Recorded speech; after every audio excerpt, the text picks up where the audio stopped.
Y hoy quiero continuar con lo que habíamos hablado el domingo pasado y la idea en la cual estoy centrada en el pensamiento de Dios es que nosotros en este tiempo más que nunca necesitamos establecer el reino de Dios en nuestras vidas. Esto es algo importante porque nosotros nos damos cuenta que los reinos de la tierra se mueven de un lado para el otro y los reinos de la tierra traen confusión, temor y pánico. Y más que nunca nosotros necesitamos que esas palabras del Señor, que el Señor dijo que Él venía a establecer un reino, ¿no es cierto? El reino de los cielos se ha acercado, dijo. Y este reino, cuando Él muere y resucita, establece el reino en el corazón de aquellos que desean que viva la vida de Dios en nosotros. Pero nosotros necesitamos estar vigilantes. Y este es el título que le he dado en esta mañana a la palabra, a la predicación. Tengo por allí otros y por ahí me olvidaré de verlos. Ah, pero están allí. Bueno, no importa, no sé que no los miro. Entonces están mirados.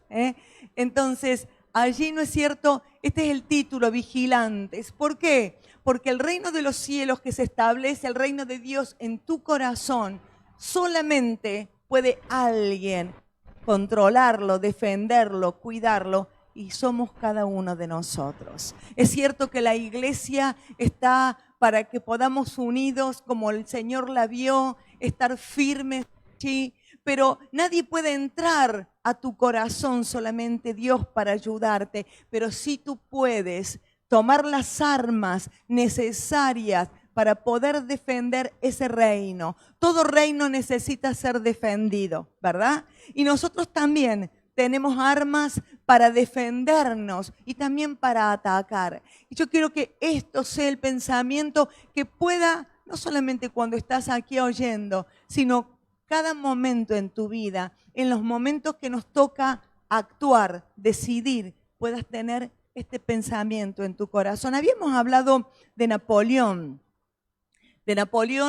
que durante los 10 años donde él estuvo como jefe de guerra y hombre de Estado, fue invencible.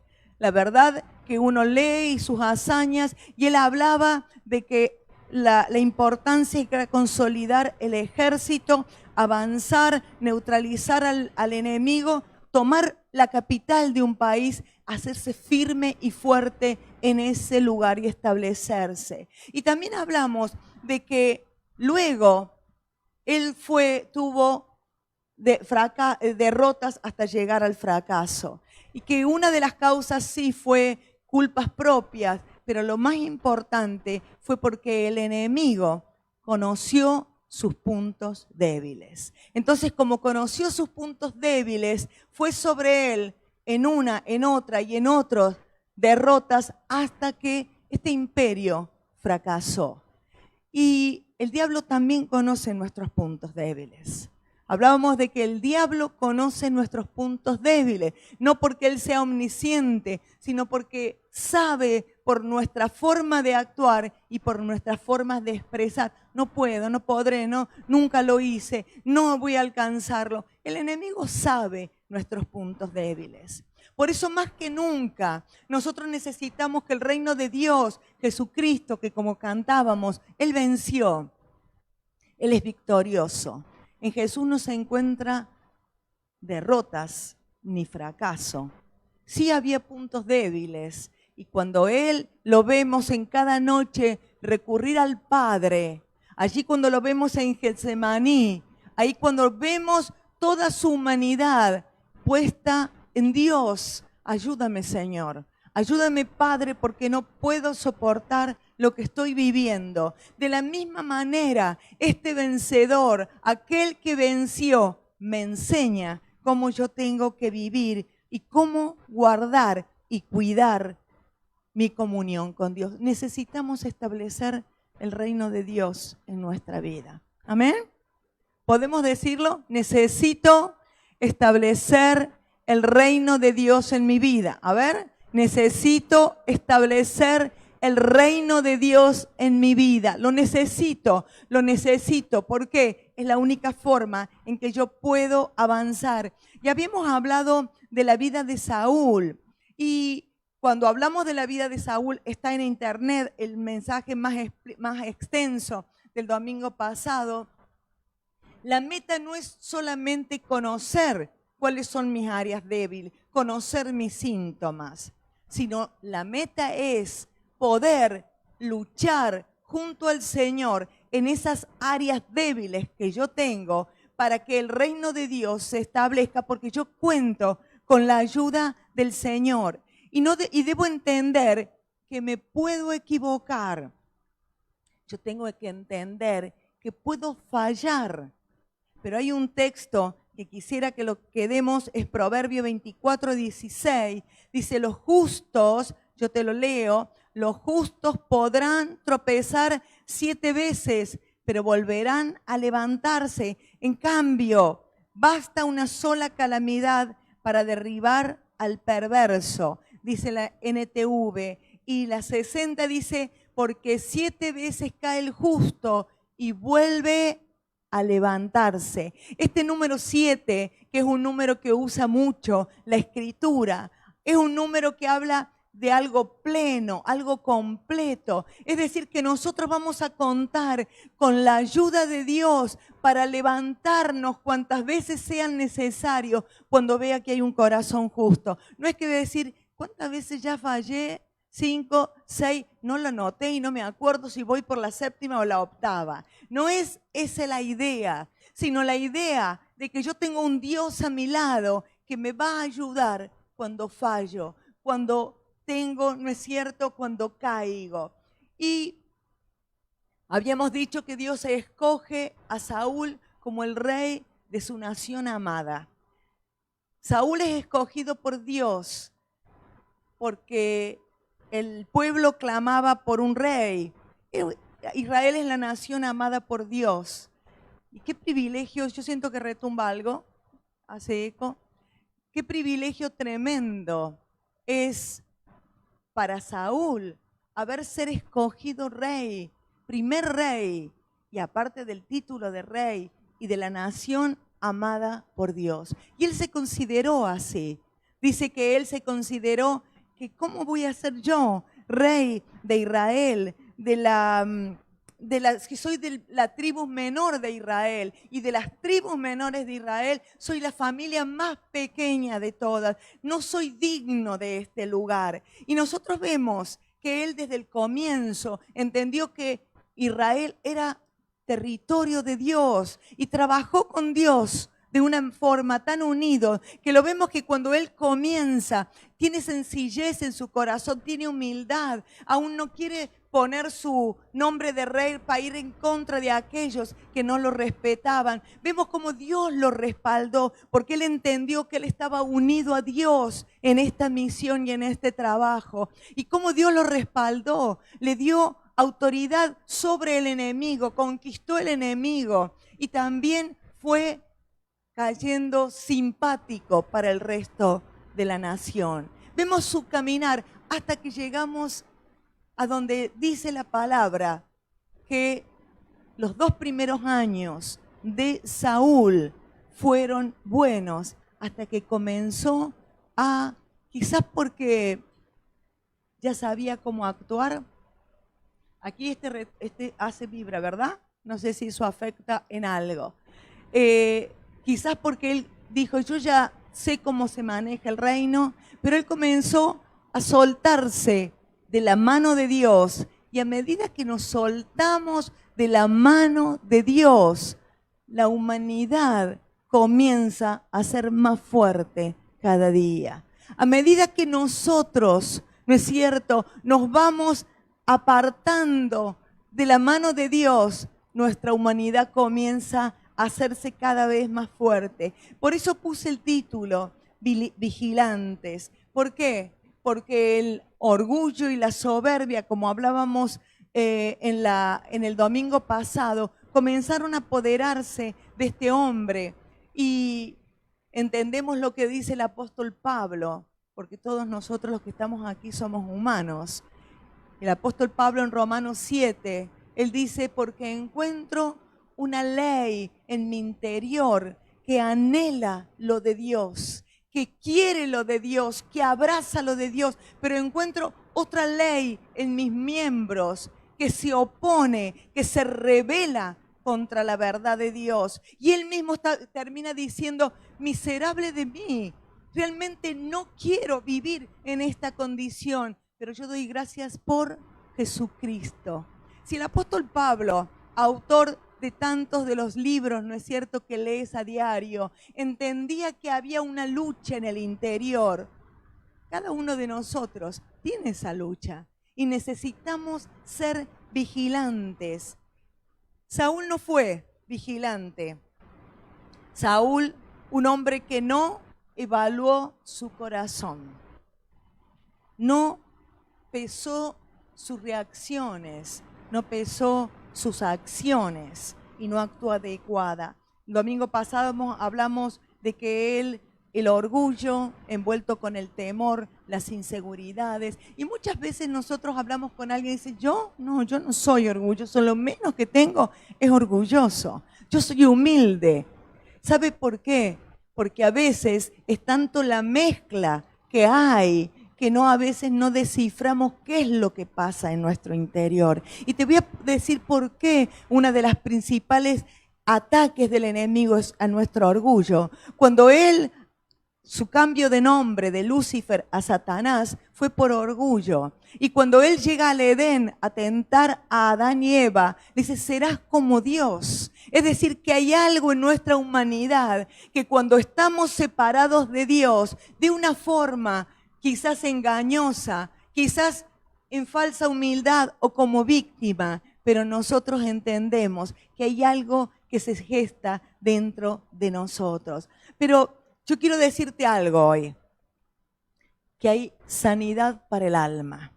Yo quiero decirte que Dios sana nuestra alma si hay algo de estas cosas que están. Y la iglesia tiene un programa en la cual trabajamos porque todos necesitamos ser sanados en nuestra alma, que hay tantas cosas que pelean y luchan dentro nuestro y que queremos que Dios gobierne, que Dios sea el rey, pero nosotros sabemos que hay esperanza para aquellos que quieren establecer el reino de los cielos en su corazón. Amén.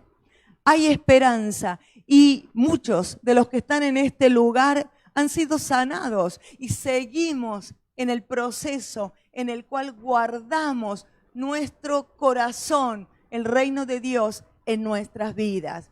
Y nosotros vemos a Saúl que después de una y otra vez comenzó a tomar malas decisiones, quizás por presión.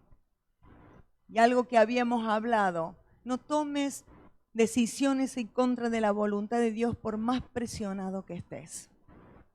Porque esas decisiones que tomamos bajo presión, fuera de lo que Dios quiere, son las que nos llevan luego al fracaso. Y así él comenzó a actuar deliberadamente hasta que encontramos a un Dios de amor que viene a traerle otra oportunidad y le dice, Saúl, mira, esto está en el capítulo 15, mira, Saúl, quiero que termines con Amalek. Amalek es un pueblo que es sanguinario, destructor, ladrón, mata.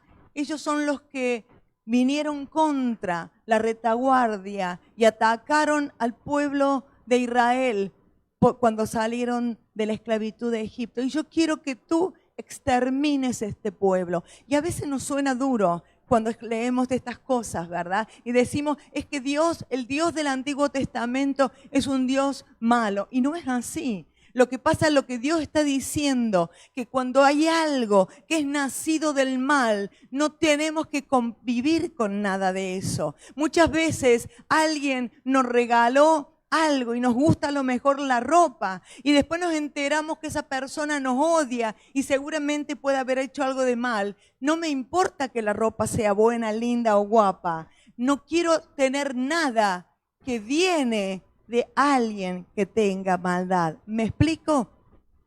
Entonces Dios dijo, quiero que termines con todo. Y saben que termina la batalla, termina allí la guerra, y Dios le dio la victoria a Saúl. Y luego Saúl, luego que termina, yo sí quiero que busques en el capítulo 15, el versículo 12.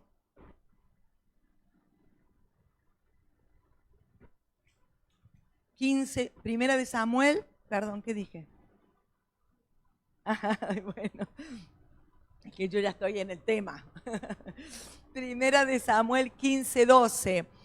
Fíjate, termina la batalla con Amalek, luego tú puedes leerlo todo, el triunfo de Saúl, y dice el 12, temprano a la mañana siguiente, Samuel fue a buscar a Saúl. Alguien le dijo, mira lo que le dice a alguien, Saúl fue a la ciudad de Carmelo a levantar un monumento en su propio honor. Y después continuó. Se fue a levantar un monumento en su propio honor.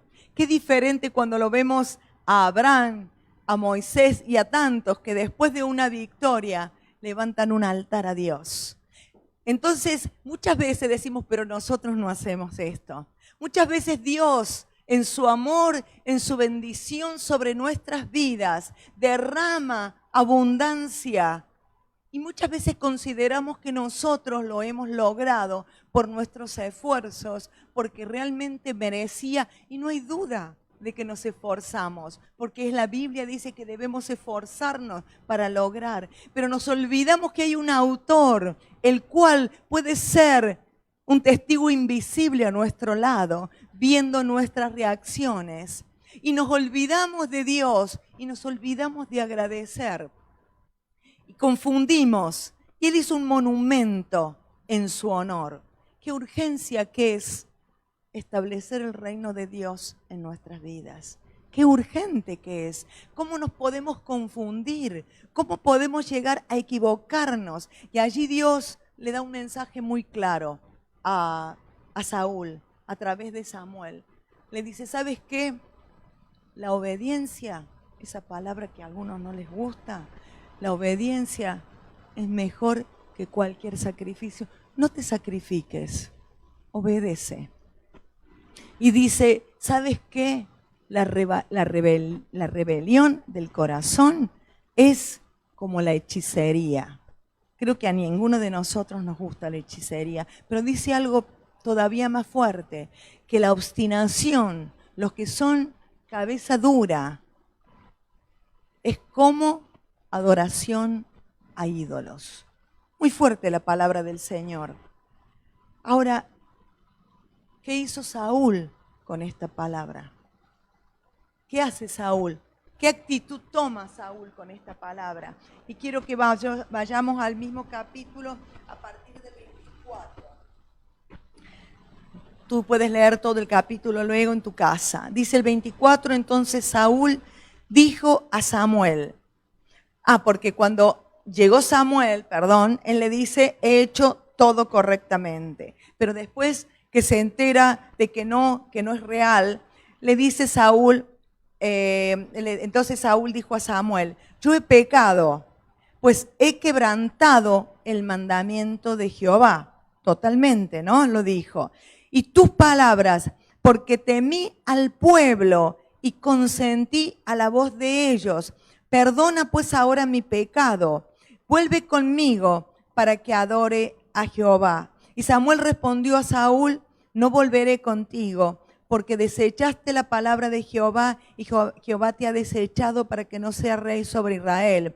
Y volviéndose Samuel para irse, él se asió de la punta de su manto y éste se rasgó. Entonces Samuel le dijo, Jehová ha rasgado hoy de ti el reino de Israel y lo ha dado a un prójimo tuyo mejor que tú. Además, el que es la gloria de Israel no mentirá ni se arrepentirá, porque no es hombre para que se arrepienta. Y él dijo, yo he pecado, pero te ruego que me honres delante de los ancianos de mi pueblo y delante de Israel, y vuelvas conmigo para que adore a Jehová tu Dios. Y volvió Samuel tras Saúl y adoraron a Dios. ¿Qué hizo Saúl al enterarse de que él había pecado? Él dice, he pecado. Él reconoce que él ha pecado. Él reconoce que ha quebrantado los mandamientos de Dios, lo que Dios le dijo. Le dice, estuve mal, la verdad que estuve mal, pero ahora hónrame ante el pueblo. Es decir, que su actitud fue que él quería ser, no quiso arreglar la situación. Y yo quiero que nosotros seamos prácticos al entender la palabra. No hacemos una palabra que es idealista, lírica, la palabra es muy práctica. Él reconoció que había pecado, él reconoció que había desobedecido una vez que le dijeron el mandato, pero no hizo nada para arreglar la situación. Saúl fracasó, quizás como Napoleón, porque el enemigo conoció el punto débil de Saúl, pero Saúl no buscó ayuda en el lugar que correspondía. Y él había conocido, no sé Napoleón, nos enteraremos si al último momento conoció o no a Dios, pero Saúl sí había conocido lo que era caminar con Dios. Y la decisión de Saúl vez tras vez se fueron convirtiendo en una vida totalmente desequilibrada, una vida sin reacciones coordinadas. Sentía que todo el mundo lo atacaba, nadie lo quería, todos lo querían sacar el lugar, quería matar a todos y todos lo querían matar a él, y de repente tenía angustia y lloraba tiernamente por todo lo que hacía, un desequilibrio total. Y sabes, a nadie le gusta sentirse que ha fracasado.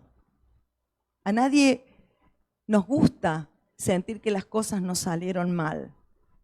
A nadie le gusta, menos, entender que a Dios le ha molestado lo que he hecho. Pero el fracaso es parte de la vida. El fracaso es parte de nuestra vida. Hay algunos que a lo mejor fracasaron más veces o menos veces, pero todos, no hay hombre, no hay mujer, no hay niño, joven, anciano, adulto, que no ha fracasado en la vida. Y lo importante es, ¿qué hago cuando he fracasado? ¿A dónde voy? A veces no es difícil esconder el fracaso porque nuestra cara, andamos con una cara que los que no sabemos disimular la cara, es difícil. ¿Por qué? Porque hay algo dentro nuestro que nos hace sentir mal porque hemos fracasado. Y sentirse fracasado o haber fracasado puede ser un sentimiento o puede ser una realidad. Quizás te pueda preguntar, ¿cuántas veces has fracasado en tu vida? Y puedes decir, bueno, 1, 2, 3, 5, 10, 100. Ahora, muchas veces el sentirse una persona fracasada o una persona de éxito no solamente es por un pensamiento, por una emoción, por un sentimiento, sino también por una línea de conductas en la vida.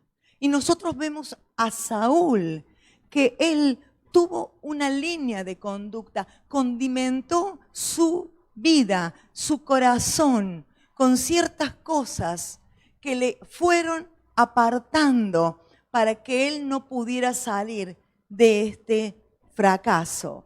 ¿No es cierto? Lo podemos ver también en él. Y nosotros encontramos en la Biblia varias personas que fracasaron estrepitosamente. Yo quiero hablarte, como te estoy hablando, del fracaso. Gente que fracasó y Dios no lo esconde en la palabra. Y tenemos la palabra, y hoy quiero hablar de dos, y más adelante, en otro domingo, hablaré del tercero, pero una vez que podamos ampliar. Pero yo quiero que hoy retengamos una verdad.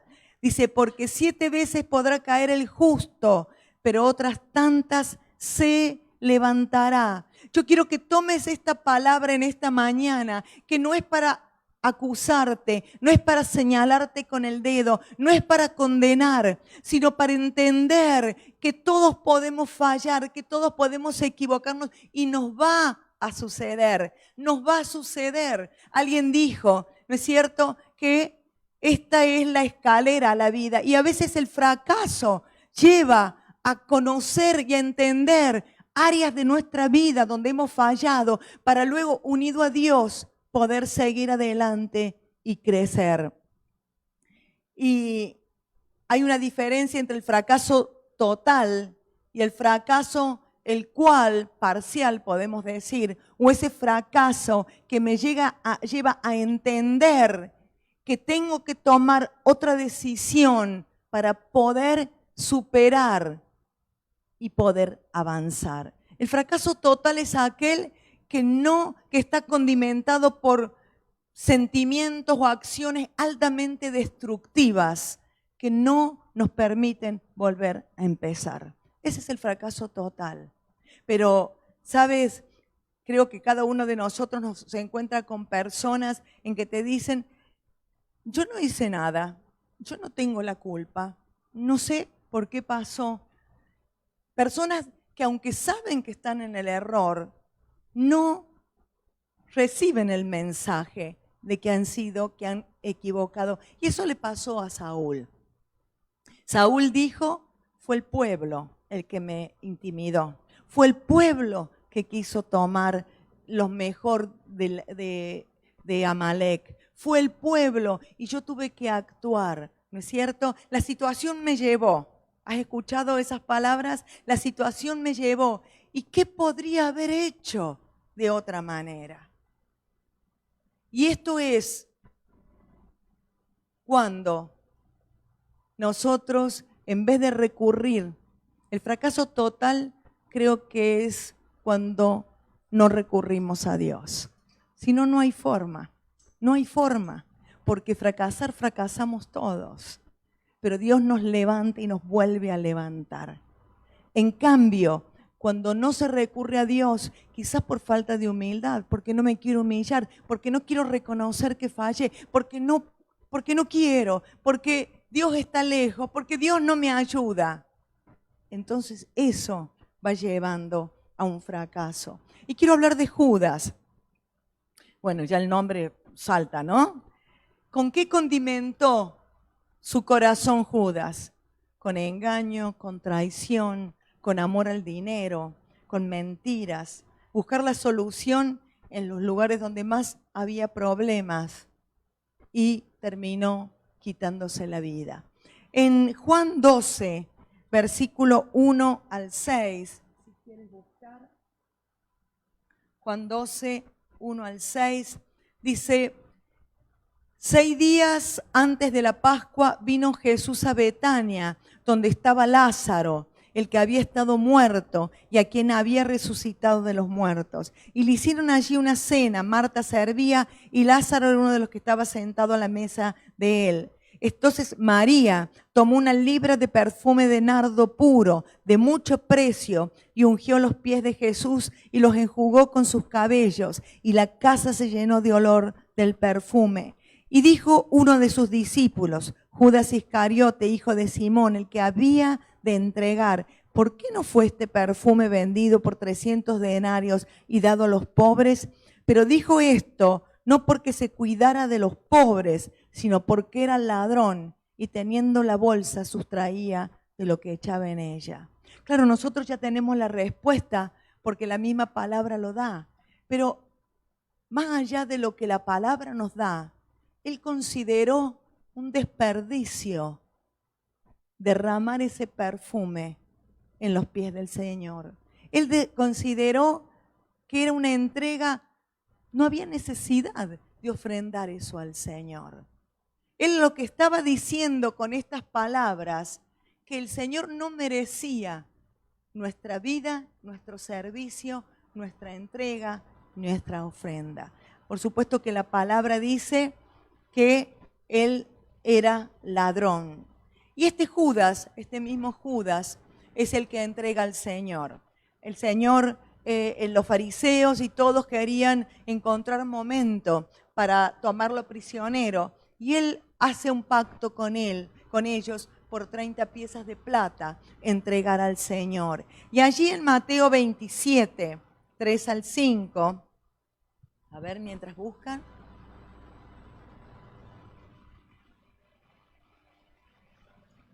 Mateo 27, dice así el 3. Entonces Judas, el que había entregado, viendo que era condenado, devolvió arrepentido las 30 piezas de plata a los principales sacerdotes y a los ancianos, diciendo: yo he pecado entregando sangre inocente. Mas ellos dijeron: ¿qué nos importa a nosotros? Allá tú. Y arrojando las piezas de plata en el templo, salió, fue y se ahorcó. La Biblia dice que Judas se arrepintió, pero fue a golpear la puerta equivocada. Fue a buscar ayuda a su necesidad, a la religión, a los fariseos, a los humanos. Y eso lo llevó a una respuesta equivocada, donde fue y se quitó la vida. ¿Sabe que cuando nosotros no encontramos, no vamos al lugar correcto, las respuestas van a ser equivocadas? Es tanto en este tiempo, por internet y por todos lados, donde hay una abundancia. Si estás mal, si estás en depresión, si estás triste, si estás, aquí es el lugar, este centro de meditación, este lugar. Y la gente en desesperación, ¿no es cierto?, llega a ir a esos lugares equivocados, donde luego las consecuencias aún van a ser más equivocadas todavía. Qué importante que es saber a dónde ir cuando fracasamos, porque vamos a fracasar en algún momento. No es que estoy diciendo que vamos a estar maldiciendo a nadie, estoy diciendo que en nuestro caminar se producen muchas veces estas fallas, estas equivocaciones que tenemos. ¿A dónde vamos a ir? Y quiero hablarte de Pedro. Si podríamos conversar un rato con Pedro, ¿no? Y nos contaría él de que conoció el sabor del fracaso. Muchas veces, Pedro, vemos que él varias veces tuvo esas sensaciones y esas realidades. Esas sensaciones y esas realidades que no nos gustan, cuando las cosas nos salen mal, cuando las cosas no salieron como yo pensaba, cuando esa amistad, la cual había puesto toda mi confianza, me dejó y me abandonó, cuando se cerró la puerta de ese amor tan tremendo que tenía, cuando ese negocio fue un fracaso, cuando esa sociedad, cuando tú habías puesto todo tu empeño y fallaron, cuando nos enojamos por una situación y se nos saltaron los cables y después decimos: fallé, ahora ¿cómo restauro? Todos, por eso digo que en momentos fallamos. Ahora, el punto es, ¿a dónde acudo en el momento? ¿Con qué condimento mi corazón? Porque muchas veces lo sigo condimentando con enojos, con pensamientos negativos, con deseos de venganza. Y es un corazón el cual va a tomar decisiones equivocadas. En cambio, si nosotros vamos al Señor, el que venció, el cual supo y entendió de todo lo que era, que la gente lo dejó, lo fallaron, lo abandonaron. Nosotros entendemos que en Él hay algo que me ayuda con mi sentimiento de soledad, de abandono, de traición. Él me puede ayudar en esta situación, ¿no? La vida es una escalera llamada escuela. Me gustó esa frase. La vida es una escalera llamada escuela. Y allí, en esos que a veces dice, a golpes, ¿no?, se hacen los hombres. A golpes se hacen los hombres, las mujeres y todos, ¿no? Porque aprendemos de esos errores en que hemos tenido. Mateo 16, 21 y 23. ¿Sí? ¿Ya lo tienes? Desde entonces comenzó Jesús a advertir a sus discípulos que tenía que ir a Jerusalén y sufrir muchas cosas a manos de los ancianos, de los jefes, de los sacerdotes, de los maestros de la ley, y que era necesario que lo mataran, que al tercer día resucitará. Pedro lo llevó aparte y comenzó a reprenderlo. De ninguna manera, Señor, esto no te sucederá jamás. Jesús se volvió y le dijo a Pedro: aléjate de mí, Satanás, quieres hacerme tropezar. No piensas en las cosas de Dios, sino en las de los hombres. Pobre Pedro, ¿no? Tenía una buena intención él. ¿Nunca te pasó que metiste la pata y después dices, ¿para qué abrí la boca? Hubiera escuchado un poquito más y me hubiera enterado que esto era el propósito de Dios. Pobre Pedro, ¿no? Yo creo que Pedro una y otra vez lo vemos.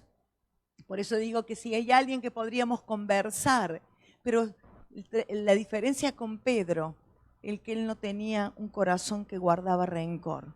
Lo vemos después de eso, acercándose al Señor, allí porque sabía que del Señor venía su sanidad, su fortaleza. Y te vuelvo a decir, este mensaje el Señor quiere decirte que el único lugar donde puedes encontrar sanidad para tu alma es con el Señor, en la palabra. Pueden decirte muchas cosas en la meditación, en los trabajos que también te ofrecen de brujería y todo lo demás, la psicología, la psiquiatría. Solamente hay sanidad en la palabra del Señor. Y si recordamos la noche en que lo negó, esa noche en que el Señor le acababa de decir ese mensaje: yo pues os asigno un reino como mi Padre me lo entregó a mí. Le estaba dando el reino y ellos sabían que el Señor algo iba a suceder. Y el Señor se da vuelta y le dice a Pedro: mira, Pedro, Satanás me ha pedido para zarandearte como trigo, pero yo he rogado para que tu fe no falte. Ahora, cuando estés firme, cuando vuelvas, ve y confirma. Ahí estaba hablando. Fracasó, pero dice, cuando vuelvas, confirma a los hermanos. Palabra cumplida por el Señor. Y dice Pedro: jamás, Señor. Yo, si es necesario, a la muerte contigo. Pero jamás, jamás, ni siquiera que te toquen, Señor. ¿Y qué pasó esa noche tremenda, donde allí estaba Pedro acercándose no muy de cerca? Parecía que el Señor tenía coronavirus, ¿no? Estaba de lejos y allí le preguntaron: tú eres de ellos porque hablas como ellos. Pero hasta maldijo que no tenía nada que ver con el Señor. Y allí vemos el sabor amargo del fracaso. El sabor amargo que hizo que Pedro quizás ni se pudo acercar luego a la cruz. Y había fracasado negando al Señor. Tremendo lo que sucedió. Parecería que para él no había esperanza. No había esperanza. Negó al mismo Señor, aquel que había manifestado. ¿Y qué hizo luego que el Señor murió? Él le dijo: yo vuelvo a lo mismo, antes de Cristo. Acepté al Señor, pero no puedo seguir con esto. Vuelvo a lo que era antes. Y él se volvió a pescar junto con otros de los discípulos. El Señor le había dicho en uno de los comienzos: tú serás pescador de hombre. Pero esa palabra que todavía estaba en su corazón, y se van a pescar esa noche y no pescaron nada. Yo creo que entre la frustración, el fracaso, la depresión, no pescar nada, era como para tirarse abajo, ¿no es cierto? Abajo en el mar. Tenían todos, ¿no? Era como Roque, no, pero Roque no se siente tan frustrado cuando viene sin. Él pesca, o una o dos pesca. Y dice que allí estaban ellos en el mar esa noche, y de repente el Señor fue en su búsqueda. Y a mí me apasiona ver al Señor, que Él siempre va en búsqueda de aquellos que quieren ser restaurados. Si tú estás pasando un tiempo difícil, sienta en tu vida que el Señor quiere restaurarte. El Señor no te dejó, el Señor no te abandonó, ni te va a abandonar nunca. Nosotros somos los que no queremos su ayuda, pero el Señor vino hacia ellos y dice que el Señor se acercó a la playa, los vio y les dijo, ¿tienen algún pez? No hemos pescado nada, nada. El Señor había preparado allí las brasas y él le dijo al Señor, tiren la red a la derecha. Y dice que tiraron la red a la derecha y había tanta cantidad de peces que no podían salir. Yo me imagino que el corazón de Pedro explotó. Tantas cosas que había vivido con el Señor. Y allí Juan le dice, es el Señor, me parece. Pero desde ese momento nadie abrió la boca más. Llegaron a tierra, pusieron los peces, y yo creo que cuando tú lees el texto bíblico, sientes el silencio que es fuerte en ese pasaje. Y dice que el Señor allí comieron, y al terminar de comer, Jesús le dice a Pedro, Pedro, ¿me amas? A un fracasado, a un traidor. Pero el Señor conocía el corazón de Pedro. Y dice que se lo dice 3 veces, como para que lo piense. Y él le dice algo que a mí siempre me gusta decirlo. Señor, tú sabes que te amo. Tú sabes todo, tú sabes que te amo. Y el Señor lo comisiona nuevamente a lo que le había dicho antes de su traición. Le recuerda. Y nosotros lo vemos a Pedro, el cual luego es un hombre fructífero en su forma de actuar. Puede ser que se haya equivocado y sí, lo vemos peleando por ahí con Pablo y alguna que otra cosita que nos podemos sacar. Pero no quiere decir que no estaba la mano de Dios para restaurarle. Y así como Dios mandó a través de Samuel, envió a Saúl para que él pudiera arrepentirse. De la misma forma, Dios se acercó a través de Jesús para que Pedro pueda salir del fracaso y volver a cumplir el propósito que él tenía. Los que nos descartamos somos nosotros. Dios no nos descarta. Nosotros somos los que decimos, he fallado, o preferimos como Saúl, quiero ser honrado por la gente, quiero seguir haciendo la mía, quiero seguir disfrutando de lo que tengo ganas, en cierta forma disfrutando.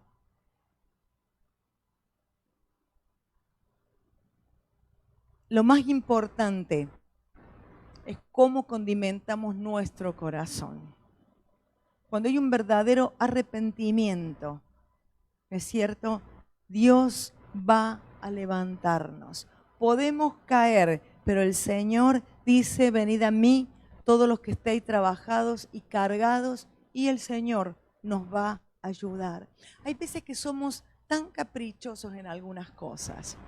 A ver, quiero tener ese coche, quiero tener esa ropa, quiero irme de vacaciones, quiero comprarme esto, quiero algo. Y somos caprichosos en algo. Y hasta que no lo logramos, y decimos, lo logré. Y yo quiero que de la misma forma te determines y seas caprichoso para que el reino de los cielos esté en tu corazón. Job 22, 28, no lo busques, si quieres luego, dice, determinarás a sí mismo una cosa y te será firme, y sobre tus caminos resplandecerá luz. Determínate a que tu vida va a ser una vida alineada a Dios. Determínate que Dios va a estar junto a ti y que tú junto a Dios para que las acciones puedan ser del Señor. Esa debe ser nuestra determinación para vivir. Fíjate, Saúl quiso que la gente lo valore. No le importó el pensamiento de Dios. A él le importó que la gente lo valore. A Judas fue buscar una solución, se arrepintió, pero fue a un lugar, se dio cuenta que había pecado, pero fue a buscarlo al lugar equivocado, donde nadie le tenía una respuesta para su necesidad. Es más, ve allá tú con tu problema. Qué importante saber a dónde vamos. Y Pedro encontró salir del fracaso y volver al llamado original que Dios había puesto en su corazón para restaurar su vida. No fracasamos totalmente hasta que nosotros decidimos ese fracaso. No existe un fracaso total para aquel que busca en Dios la ayuda, la fuerza. Por eso es la importancia que tenemos de establecer el reino de Dios en nuestro corazón. ¿Y un reino cómo se establece? Se establece con mis decisiones, con mis pensamientos, con mis acciones. De esta forma, con mis pensamientos determino dónde estará el reino. Y mira que eres bombardeado, somos bombardeados de una forma cruel y despiadada por el reino de las tinieblas. El reino de las tinieblas ha vomitado sobre esta tierra y continuamente está atormentando y tratando de que tus pensamientos vayan conforme a todo lo que se mueve alrededor. No hace falta. Antes teníamos que decir, no entres a páginas pornográficas. Ahora Facebook es pornográfico. Porque aún las imágenes que se ponen en ciertos lugares son imágenes que son sensuales. Si nosotros hablamos de que contaminarnos con tantas cosas, entonces hay una lucha despiadada en la cual nosotros tenemos que entender que nosotros tenemos herramientas, nosotros tenemos armas para defendernos y si es necesario también para ofender y que huya el enemigo, pero nosotros nos tenemos que mantener firmes porque hay ataque directo, indirecto, disimulado, abrupto, brusco, de todo tipo. No hay una forma sutil. De toda manera, el enemigo está atacando. Por eso es tan importante aferrarnos a esta verdad. Nosotros tenemos que entender que el mundo espiritual no es el mundo que ven nuestros ojos físicos, aunque ahora físicamente podemos contemplar muchas cosas. Y el Señor nos dice que las armas con que nosotros tenemos que pelear no son carnales, sino poderosas en Dios para la destrucción de fortalezas. Tú no puedes pelear con algo que es carnal, con tu carne, porque te va a vencer. Tus armas son espirituales para destrucción, dice, de fortalezas. La fortaleza acá del Gibraltar, una fortaleza. Estoy hablando cuando hay algo que está como ya lo tengo enraizado en mi vida. Las armas de Dios son poderosas para la destrucción. ¿Y cuáles son nuestras armas? Tenemos su palabra, que dice que es como una espada que penetra nuestro interior. Esta palabra que penetra nuestro interior y discierne los pensamientos y las intenciones de mi corazón. ¿Has visto cuando te has sentido sorprendido que la palabra te descubrió en algo?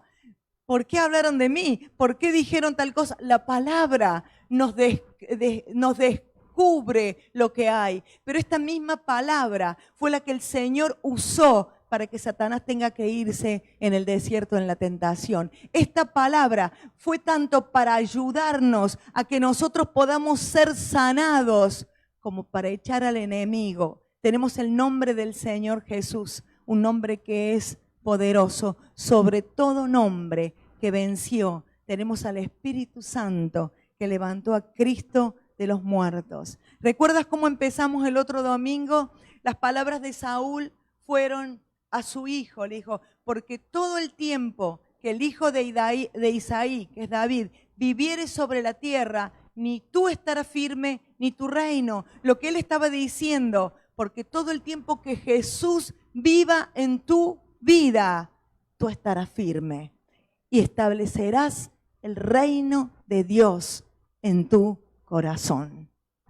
Pero determínate determínate. Voy a ser determinante. No voy a permitir que entre nada que no pertenece al reino de Dios. Y si fallo, y si fracaso, ¿qué? Y si me propuse y fallé, ve a Dios. Ve a Dios, que el Señor te va a ayudar. Es que estoy peleando con este pecado por tiempo. La iglesia tiene para que tú puedas ser sano en el alma. La iglesia tiene un programa en el cual, si tú te determinas, serás sana tu alma de todo aquello que pueda haberse contaminado durante esta vida y este tiempo.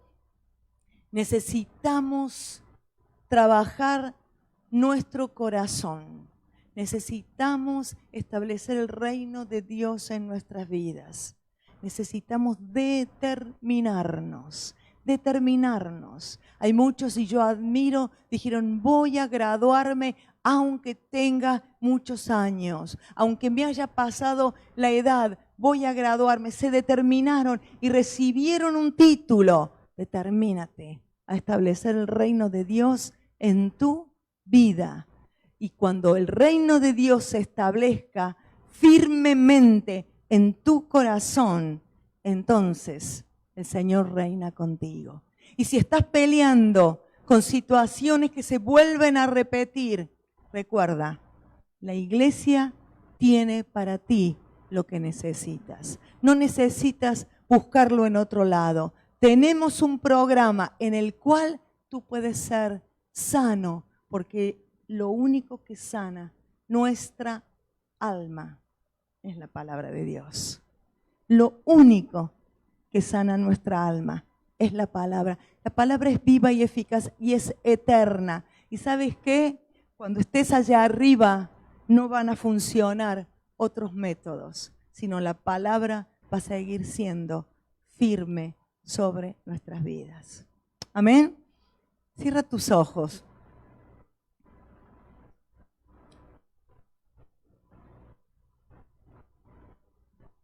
El Señor quiere animarte, quiere desafiarte a que establezcas el reino que Él vino a dejar a esta tierra, que no era un reino de los romanos, de los griegos, no es un reino que pelea China con Europa, con Estados Unidos, es un reino espiritual, pero se establece en tu corazón. ¿Y sabes qué? El guardián de este reino eres tú. Tú eres guardián de este reino. Nadie te va a perseguir porque te metas en algún lugar que no es correcto. Nadie te va a juzgar. Tú mismo eres el que sabe por dónde caminar. Y esto es lo importante. Cuando nosotros entendemos, Señor, yo quiero que mi corazón esté condimentado por aquellas cosas que son buenas. Señor, yo quiero sacar de mi corazón enojos, rencores, amargura. Sabes que la amargura trae una raíz profunda que hasta te hace perder la salvación. Y si en este momento el Espíritu Santo te dice que tienes amargura, quiero orar por ti. Esto es del Espíritu. Quiero orar por ti.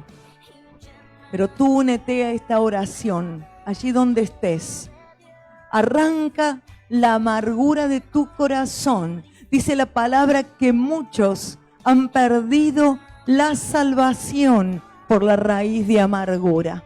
Señor, en esta mañana, gracias por tu Espíritu Santo que viene sobre nuestras vidas para abrir nuestro entendimiento y sanar nuestra alma, para que podamos descubrir aquellas cosas que nos dañan y no nos dejan avanzar. Señor, aquel que si ha descubierto que hay amargura en su corazón, quizás una amargura que ha venido a través de los años por situaciones que ha vivido, Señor, pero no importa, con razón o sin razón, arrancamos toda amargura del corazón, arrancamos de raíz, arranca las raíces de la amargura. En el nombre de Jesús, Señor, ahora tomamos autoridad sobre todo aquello, Señor, que ha venido a traer amargura y con ello angustia, desesperanza, desilusión, fracaso, con, Señor, un pensamiento que no va a salir adelante.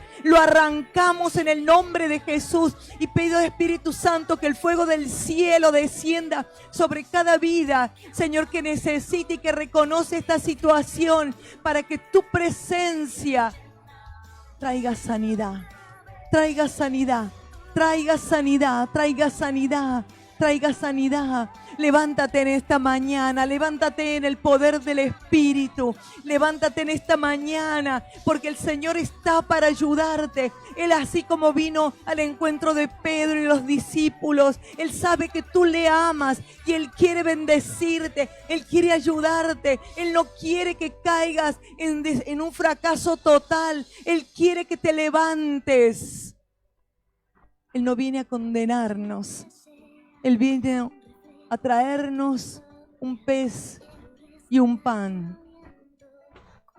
para que podamos alimentar nuestra alma cansada de tanto peregrinar en el desierto.